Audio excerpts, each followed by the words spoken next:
Hi hello welcome. Christopher Nolan இயக்கிய தி ஒடிசி படத்தோட story வாங்க பார்க்கலாம். ஒடிசி நாட்டு மன்னர் அவர் தான் நம்ம ஹீரோ. அவர் வந்து இத்தாக்க நாட்டை சேர்ந்தவர். அவருக்கு ஒரு மனைவி ஒரு குழந்தைன்னு சொல்லி பீஸ்ஃபுல்லான லைஃப் ஒன்று வாழ்ந்துட்டு வராரு.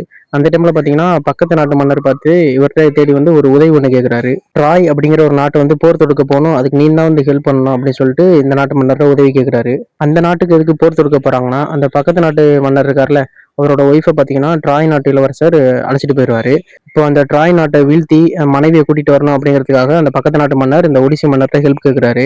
இப்போ நம்ம ஹீரோ ஒடிசி நாட்டு மன்னர் பார்த்தீங்கன்னா ஒரு பெரும் படையை கிளப்பிக்கிட்டு இப்போ ட்ராய் நாட்டை நோக்கி போயிட்டு இருக்காரு. அங்கே போய் போர் தொடுக்கலாம் போய் பார்த்தா அவங்க பார்த்தா பெரிய பெரிய சோர்லாம் அனுப்பி வச்சிருக்காங்க. உள்ளே போக முடியல, அந்த அளவுக்கு எழுப்பி வச்சிருக்கானுங்க. என்ன பண்றதுன்னு தெரியாம இவங்களாம் யோசிச்சு ஒரு பெரிய குதிரை சிலை ஒன்று வச்சு அந்த குதிரை சிலைக்குள்ள வந்து இந்த மன்னர்கள்லாம் ஒளிஞ்சிருக்கானுங்க உள்ள. இப்போ அந்த ட்ராய் நாட்டு வீரர்கள்லாம் அந்த குதிரை சிலையை மட்டும் பயந்து வச்சுட்டு போயிட்டானுங்க அப்படின்னு சொல்லிட்டு இந்த குதிரை சிலையை உள்ள எடுத்துட்டு போறானுங்க. பார்த்தா அந்த குதிரை சிலைக்குள்ள தான் இந்த ஒடிசி நாட்டு மன்னர்கள் எல்லாருமே ஒளிஞ்சிருக்கானுங்க. உள்ள போனதுக்கு அப்புறமா அந்த ட்ராய் நாட்டை வீழ்த்தி ஃபுல்லா கைப்பற்றிடுறானுங்க. இதுக்கப்புறம் தான் படத்தோட ஃபுல் ஸ்டோரி ஸ்டார்ட் ஆகுது. இந்த போர் நடந்து முடியறதுக்கே ஒரு 10-12 வருஷம் ஆயிருது. இதுக்கப்புறம் திரும்பி வீட்டுக்கு போகணும் அப்படி சொல்லி ஒடிசா மன்னர் யோசிக்கிறாரு. இப்போ திரும்பி அவர் நாட்டுக்கு வரும்போது என்னென்ன பிரச்சனையை சந்திக்கிறாரு, அவர் மனைவி வந்து சந்திச்சாரா இல்லையா அப்படிங்கிறதான் படத்தோட ஃபுல் ஸ்டோரியே. கிறிஸ்டோபர் நோலன் வழக்கம் போல எப்படி எடுக்கணுமோ அதே மாதிரி படத்தை எடுத்து வச்சிருக்காரு. மறக்காம சப்ஸ்கிரைப் பண்ணிருக்கேன். Tata bye by.